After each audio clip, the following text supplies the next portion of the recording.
Atos 16, vamos ler o versículo 30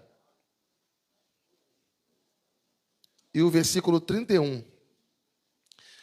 Depois, trazendo-os para fora, disse: Senhores, que devo fazer para que seja salvo? Responderam-lhe: creia no Senhor Jesus, e serás salvo, tu e tua casa. Pai, obrigado pela tua palavra. Nós sabemos que a tua palavra é poderosa para transformar. Foi a tua palavra que um dia transformou a nossa vida. E desde aquele dia, nós jamais fomos os mesmos. Porque a tua palavra, ela rege, ela dirige, ela ilumina, ela nos comanda. Ó Pai, que não seja diferente nesta noite. Que o Senhor fale conosco, que a tua palavra venha despertar o nosso coração e trazer direção para a nossa vida. Que ela venha aquecer os nossos corações, iluminar a nossa mente. E que o teu nome seja glorificado em cada um de nós. É o que te pedimos, te agradecendo em nome de Jesus. Que todos digam amém. Amém. Glória a Deus. Toma o seu lugar. Obrigado. A questão mais importante da nossa vida é a questão da salvação eterna.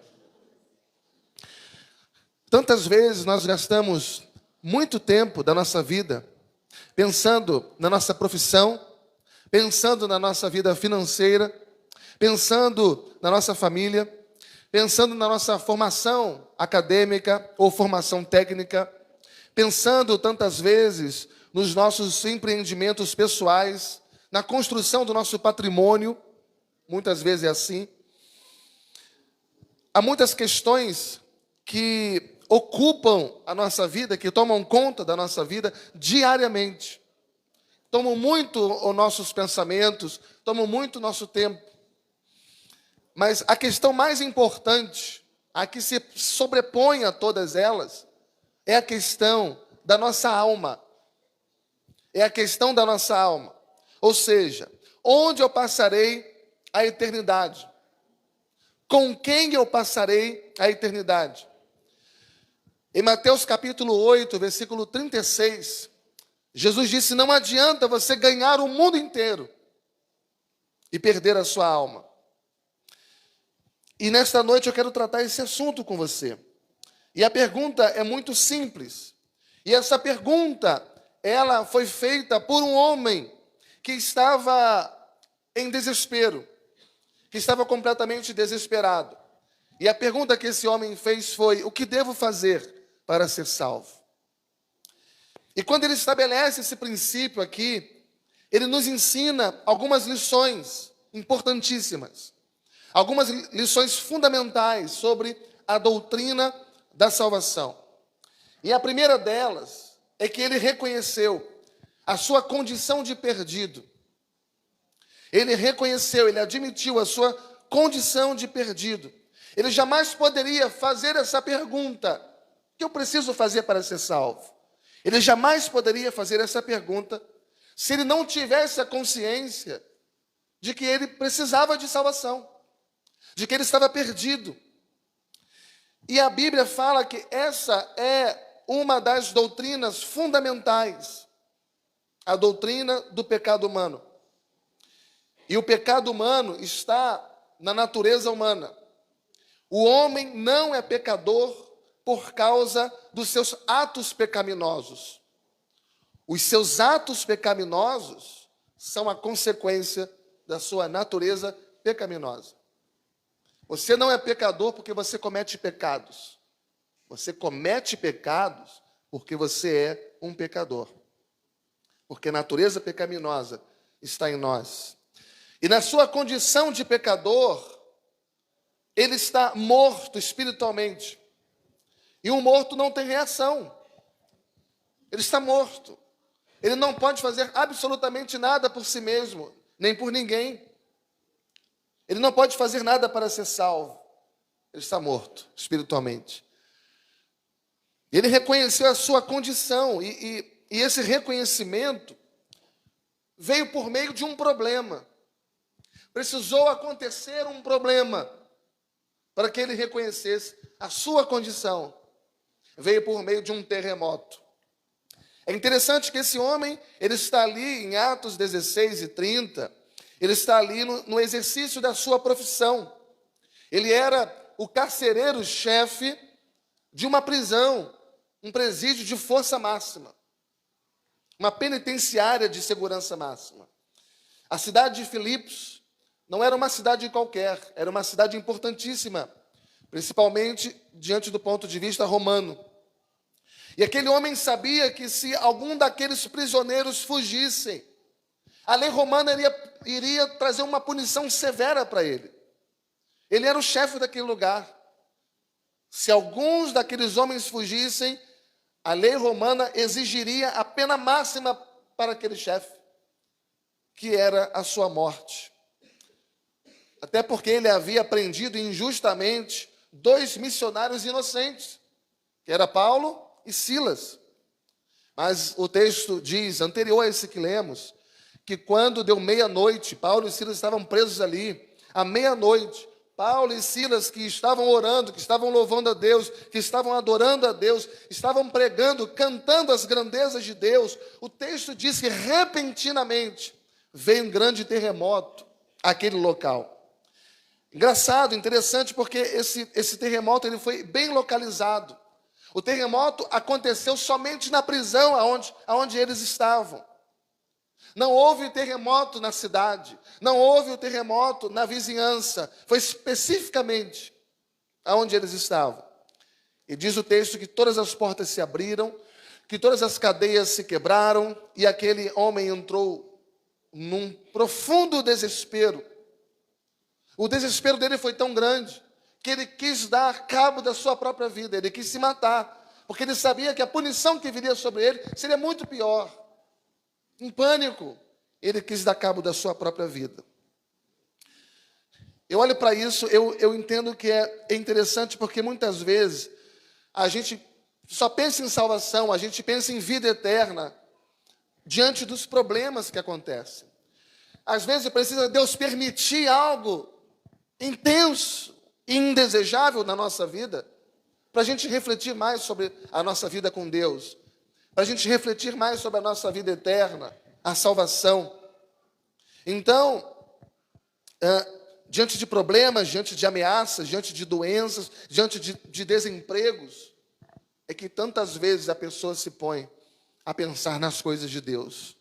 Há muitas pessoas que, para se renderem ao tratamento dessa matéria, da salvação, elas precisam passar por sofrimentos, precisam passar por dificuldades, por desespero ou doenças. Talvez haja alguém me ouvindo agora, não apenas aqui, nesse lugar, mas talvez na internet, não sei aonde essa pessoa pode estar nesse momento, mas talvez enfrentando uma situação complicada na sua vida, talvez até mesmo com uma vida ameaçada, talvez se sentindo como esse homem, em desespero. Deus muitas vezes nos fala através de bênçãos, mas Ele grita conosco através dos sofrimentos. Deus é capaz de falar conosco através das bonanças da vida, mas Deus grita através das tempestades. Deus faz da tempestade o seu caminho para chegar até o nosso coração, muitas vezes. É no sofrimento que nós reconhecemos que os nossos pés são de barro, que nós não somos super-heróis, que nós não somos invencíveis. É no sofrimento que nós reconhecemos que nós não somos nada. Foi quando Jó perdeu todas as coisas, que ele faz aquela declaração: nu saí do ventre da minha mãe, e nu para lá eu voltarei. Ou seja, nós entramos sem nada nesse mundo, e nós sairemos desse mundo sem absolutamente nada. E somente o sofrimento, somente a dificuldade, ela pode nos levar a essa compreensão, porque ela revela a nossa fragilidade. Ela revela o quanto somos impotentes, o quanto somos incapazes, o quanto dependemos do poder de Deus na nossa vida. É interessante porque ele reconheceu que ele estava perdido aqui, quando ele disse: o que devo fazer para ser salvo?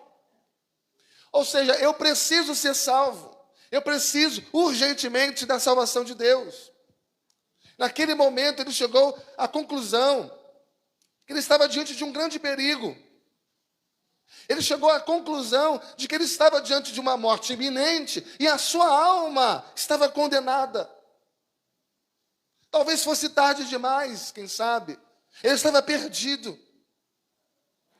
E ele chegou na conclusão de que ele jamais poderia partir para a eternidade sem ser salvo.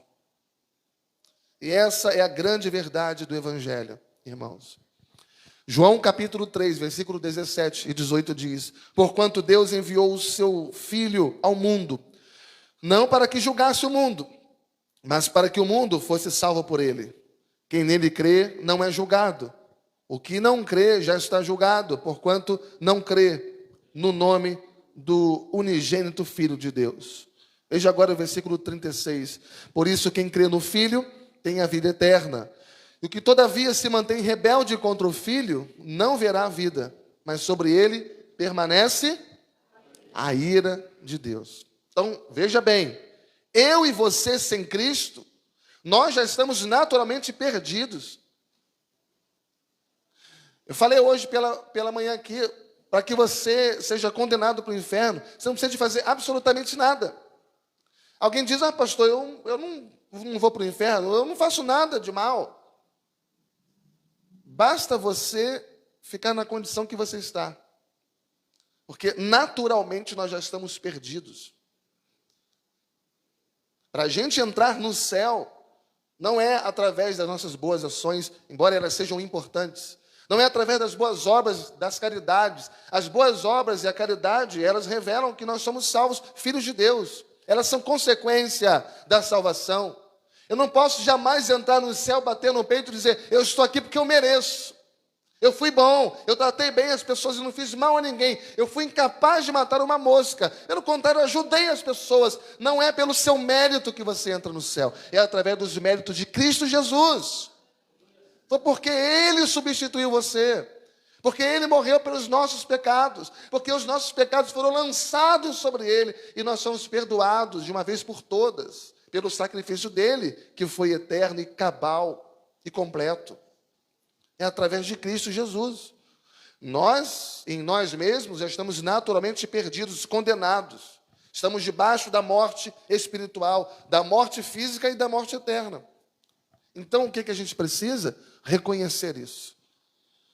Nós precisamos reconhecer isso. Reconhecer que você é um pecador, que não há em você nenhuma força, nenhuma capacidade em si mesmo de produzir a salvação. E você precisa de Deus. Você precisa da graça de Deus, do poder de Deus. Segunda lição nesse texto é que esse homem, ao fazer a pergunta, o que fazer para ser salvo por Deus? Ele não somente reconheceu a sua condição de perdido, mas ele teve a capacidade de pedir ajuda espiritual. Veja Atos 16 e 28. O carcereiro, supondo que aqueles presos tivessem fugido, ele iria se matar. Aí em Atos 16 e 28, Paulo bradou em alta voz, não te faças nenhum mal, porque todos nós estamos aqui. Não se mate, nós não fugimos, nós estamos aqui. Então, o carcereiro, tendo pedido uma luz, entrou precipitadamente e trêmulo, prostrou-se diante de Paulo e Silas. Então, no meio daquele desespero todo, daquele homem, aquele pavor, aquele pânico que ele estava, Deus coloca na sua vida 2 missionários. Deus coloca na sua vida 2 homens de Deus. Deus coloca na sua vida 2 verdadeiros anjos de Deus, 2 mensageiros de Deus.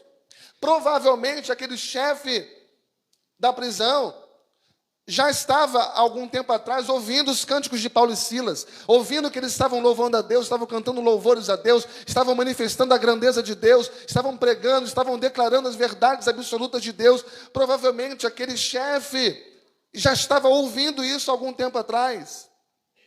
Ou seja, todo aquele cântico, todo aquele louvor, toda aquela pregação de Paulo e Silas, na verdade, eram testemunhos de crente dentro daquela prisão onde eles estavam. E Deus, na sua graça, irmãos, Deus, na sua providência, quando nós estamos desesperados, Deus, Ele coloca também pessoas ao nosso redor para nos trazer mensagem de esperança. Quantas vezes você já esteve entristecido, desesperado, e Deus enviou até você, através de algum meio, palavras de graça, palavras de esperança, palavras de salvação, e aquilo trouxe refrigério para a sua alma. É tão lindo isso que o texto diz no versículo 29. Então, o carcereiro, tendo pedido uma luz, entrou precipitadamente e, trêmulo, prostrou-se diante de Paulo e Silas. Versículo 30. Versículo 30. Depois, trazendo-os para fora, disse: Senhores, que devo fazer para que seja? Que devo fazer para que seja salvo? Então ele pede ajuda. Ele reconhece que está perdido. Ele reconhece o valor da alma. Ele sabe que ele não tem a solução para si mesmo. Eu quero dizer a você que todas as pessoas que são salvas por Deus, elas não são salvas somente porque são eleitas por Deus, mas elas são salvas também porque Deus coloca pessoas para ir ao encontro delas, para que a salvação seja proclamada a elas através do Evangelho. Basta lembrar da história de Filipe, do eunuco, porque quando Filipe estava pregando em Samaria, Deus queria salvar o eunuco que estava participando em Jerusalém de uma festa. E o Espírito Santo então orientou a Filipe a ir para um lugar específico. E Filipe obedece ao Espírito Santo. E lá ele encontra uma carruagem que ia passando naquele momento. E sentado na carruagem havia um homem. Ele era o eunuco, o etíope. E diz o texto que ele estava lendo as Escrituras. E Filipe olha para ele e diz: Você entende o que você está lendo? Entendes o que lês? E ele disse: Eu não entendo nada do que eu estou lendo. E Filipe diz, ele diz: Eu não entendo nada do que eu estou lendo. Como que eu vou entender se ninguém explicar? E Filipe então sobe e explica para ele exatamente o texto de Isaías, capítulo 53, que mostra a obra expiatória de Deus na minha vida e na sua vida, aquilo que o Senhor fez por nós, pagando o preço da nossa redenção. E aquele homem, ao ter recebido a explicação das Escrituras, é convertido pelo Espírito Santo. Então, o que devo fazer para ser salvo? Peça ajuda espiritual. Peça ajuda espiritual. Deus vai colocar pessoas. O Deus que predestina os fins também é o Deus que predestina os meios, porque ninguém é salvo aleatoriamente. E a graça de Deus é tão esplêndida, a graça de Deus é tão maravilhosa. Deus vem ao nosso encontro, Deus nos conhece, Ele conhece o nosso deitar e o nosso levantar, Ele conhece tudo que nós fazemos, Ele conhece o nosso interior, Ele sonda, Ele sabe onde nós moramos, Ele nos conhece pelo nosso nome, Ele sabe cada necessidade que você precisa, que você está passando. E Ele chega a nós e Ele nos atrai com cordas de amor. Ele nos aproxima dele, porque é ele quem convence o homem. É ele que vem ao nosso encontro. Louvado seja Deus.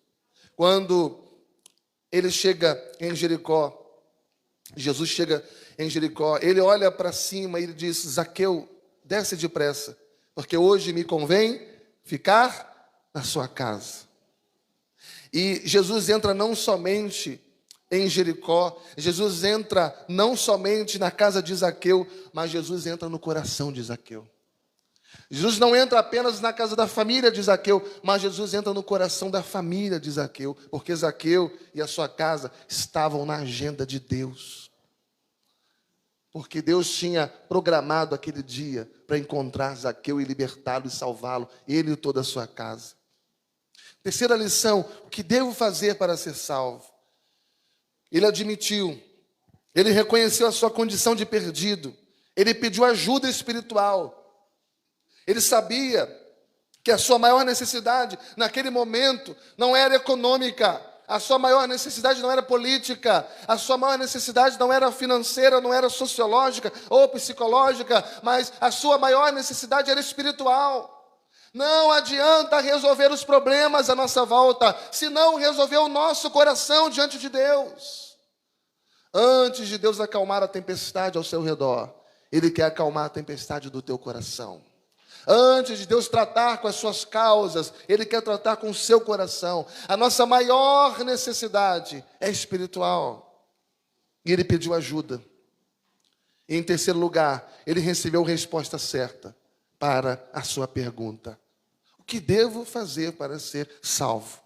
E a resposta é muito simples e objetiva: crê no Senhor Jesus e será salvo, tu e a tua casa. Vamos examinar isso aqui. Na pergunta que ele faz, o que devo fazer para ser salvo? Significa que ele não poderia salvar a si mesmo. Ele não poderia fazer nada para salvar a si mesmo. Ainda que ele coloque essa expressão, o que devo fazer? O que devo fazer? Como se partisse dele. Mas, na verdade, isso é algo que vem da nossa justiça própria. Isso é algo que vem da nossa natureza pecaminosa. Porque, de alguma forma, ainda que intrinsecamente, mas nós queremos ser merecedores da nossa salvação. Mas Efésios capítulo 2, versículo 8, diz que não é pelo nosso merecimento. O texto diz: pela graça sois salvo, mediante a fé. Mas isso não vem de vós. Isso é um dom de Deus. Não vem de vós, é o dom de Deus. O que devo fazer para ser salvo? Preciso fazer alguma coisa. Talvez essa fosse a intenção daquele homem. Preciso merecer. Talvez essa seja a compreensão de muitas pessoas. Eu tenho que cooperar com alguma coisa para ser salvo. Eu preciso ajudar a Jesus a me salvar. Como se houvesse uma sinergia na obra da salvação. Eu e Deus. Se for só Deus, eu não consigo ser salvo. Irmãos, essa postura está presente na nossa natureza pecaminosa. Nós queremos fazer alguma coisa, mas a Bíblia diz que todos nós estamos mortos em nossos delitos e pecados. O morto não consegue fazer nada. Ele está morto. Se Deus não vir ao nosso encontro e não nos salvar, nós jamais seremos salvos. E por isso em Efésios 2:1, Paulo começa falando sobre a graça de Deus. E ele diz: Ele vos deu vida, estando vós mortos nos vossos delitos e pecados. Ou seja, nem eu, nem você, nem ninguém, nós não podemos fazer absolutamente nada pela nossa salvação. E a primeira ideia que aparece aqui é crer. E crer aqui é a fé. É a mão que se estende para receber a salvação de Deus. E a fé aqui é instrumental. A fé aqui não é a origem. A fé aqui, ela é um instrumento, é um meio. A origem da salvação é a graça de Deus. A salvação vem pela graça de Deus. A origem é o céu, a origem é o trono, a origem é a presença de Deus. É pela graça que nós somos salvos. Mediante a fé. Mas a origem é a graça. Mas como eu faço para receber essa salvação de Deus? Eu preciso crer. E esse crer aqui tem 3 elementos muito importantes. Porque quando eu creio em alguma coisa. Quando eu creio em alguma coisa. Então existe um elemento intelectual. Eu preciso crer em alguma coisa. Significa que a nossa fé não pode ser uma fé mística. Se nós cremos em alguém. Se nós cremos em alguma coisa. Segundo, é uma fé emocional, porque ela mexe, de uma certa forma, assim, com as nossas emoções. Terceiro, é uma fé volitiva, porque implica também nas nossas vontades. Crer não é uma convicção intelectual. Quando diz que você precisa crer, não é você crer no sentido de conhecer, de acreditar que Deus é poderoso, porque até os demônios creem e tremem. Mas é algo que mexe com a sua vontade, com a sua volição, com o seu querer. Então entenda, irmãos, o único instrumento bíblico pelo qual eu e você podemos receber a salvação de Deus, instrumento, meio, é pela fé. Por isso a Bíblia diz que sem fé é impossível o quê? Agradar a Deus. Não há salvação que não seja pela fé. Não há justificação que não seja pela fé. Mas fé em quê? Fé em quê? Se nós temos a exigência, que é a fé, nós temos o objeto da exigência, crer no Senhor Jesus.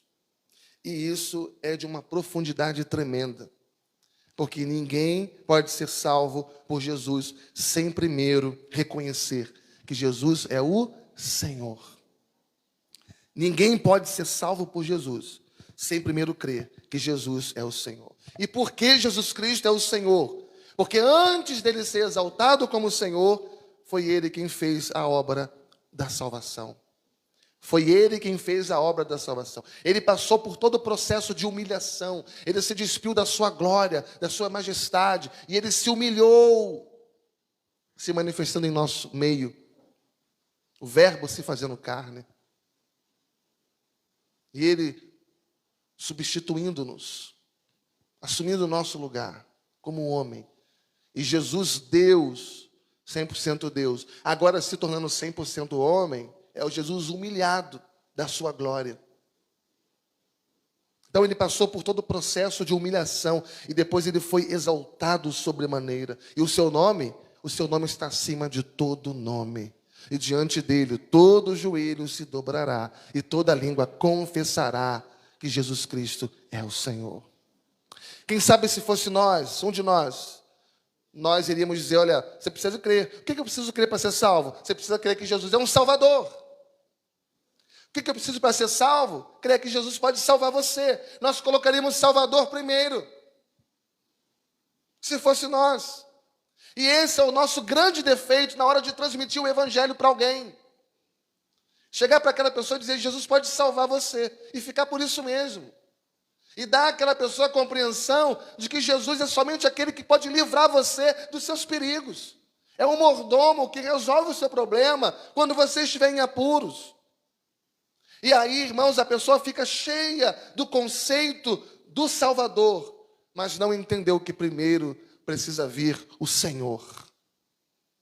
O Senhor é aquele que comanda, aquele que dirige, aquele que está à frente, aquele que dá as ordens, aquele que detém todo o poder. Quando você estuda o livro de Atos dos Apóstolos, você descobre que todas as mensagens dos apóstolos da igreja primitiva, sempre o senhorio de Cristo vem antes da sua salvação. Reconhecer que Ele é Senhor. Ele precisa ser o Senhor da sua vida. Ele precisa dirigir sua mente, seu coração, sua vida, seu caminho. Depois, a salvação é uma consequência disso. Ele reger a sua vida. Amém, irmãos? Porque Ele só é Senhor por causa da obra da salvação. Eu só posso ser salvo. Eu só posso me curvar diante do Salvador, que é Senhor. E que é também a nossa esperança. Mas veja no texto, veja que tem a exigência que é crer, veja que tem o objeto da exigência, que é a fé no Senhor Jesus, e você tem o resultado da fé em Jesus. E será salvo tu e a tua casa. E a palavra salvo aqui não é salvo apenas daquele problema que ele estava vivenciando naquele momento. Não é apenas salvo daquela situação de perigo que ele estava naquela hora, mas aqui também implica em salvação eterna. Não é apenas salvar você de um problema, não é apenas salvar você das suas dificuldades, não é apenas salvar você das circunstâncias, mas é uma salvação eterna. É a salvação da sua alma. E aqui nós precisamos entender, muitas vezes nós focamos nos livramentos terrenos. Muitas vezes nós queremos um Deus para estar conosco, nos ajudando nos nossos perigos e nas nossas dificuldades. Nós queremos salvação da enfermidade, nós queremos salvação de um problema, nós queremos salvação, livramento de um desemprego, salvação disso, salvação daquilo. E Deus muitas vezes não salva. E nos frustramos com Deus. Mas o que foi que houve, irmão? Ah, pastor, estou tite com Deus. Que, irmão? Estou tite com Deus. Mas o que foi que houve? Eu pedi tanto ao Senhor para me livrar desse problema. Ele não fez. Estou desanimado. A gente está transbordando desse conceito que Deus precisa resolver tudo. Mas algumas vezes Ele não vai resolver. A salvação aqui é a salvação da alma, a salvação eterna. Crer no Senhor Jesus e será salvo. Significa crer no Senhor E a partir de agora que você crê, você vai ter a vida eterna. Você está salvo para sempre. Porque a vida está em Jesus. A vida está na pessoa de Jesus. Quem tem Jesus tem a vida, João disse. E quem não tem Jesus não tem a vida. E essa é a grande questão da sua alma. Embora talvez você pense que sejam suas crises terrenas. Embora talvez você pense que sejam suas crises conjugais ou financeiras. Ou psicológicas. Mas a grande questão da sua alma está aqui. Essa é a grande questão da minha vida e da sua vida. Eu não posso partir para a eternidade. Eu não posso passar desta vida para outra sem estar salvo pela fé no senhorio, na obra e na pessoa exclusiva de Jesus Cristo. Amém, irmãos? Mas o que eu acho lindo nesse texto é que a salvação de Deus, apesar de ser individual, porque a salvação é individual, apesar da salvação de Deus ser individual, o propósito de Deus ao salvar uma pessoa é que toda a sua casa seja alcançada. Deus nos salva individualmente, mas quando Deus salva você, o propósito dele é que através de você a sua casa seja alcançada. O propósito de Deus desde a arca de Noé é alcançar a família. A promessa de Deus, Atos 2:39 diz: a promessa de Deus é para vós, vossos filhos, e para quem o Senhor chamar. A promessa de Deus é para você, para os seus filhos, e para quem o Senhor chamar. Deus quer salvar famílias. Deus quer transformar famílias. Ele disse para Zaqueu: Zaqueu, hoje veio salvação para esta casa, porque você também é filho de Abraão. Veio salvação para a tua casa, para a tua família. Quantas famílias nesse momento não estão precisando, irmãos, da salvação de Deus, da transformação de Deus, da salvação eterna, da salvação espiritual. Mas eu quero concluir. O que devo fazer para ser salvo? Ele reconheceu a sua condição de perdido. Ele pediu ajuda espiritual. E ele recebeu resposta certa para a sua pergunta. Crê no Senhor Jesus e será salvo tu e a tua casa. Mas em quarto e último lugar, ele aprendeu uma coisa que às vezes a gente esquece. Que a vida do salvo é servir. A vida do salvo é servir. Você não foi salvo para ser uma ovelha espiritualmente gorda, de tanto que você se alimenta e você retém para si mesmo. Você precisa compartilhar, estender as suas mãos, porque você foi salvo para servir.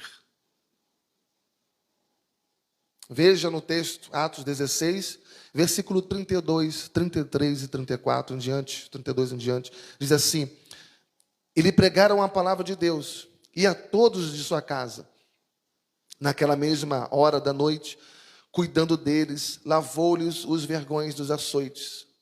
Veja que está se referindo ao chefe da prisão.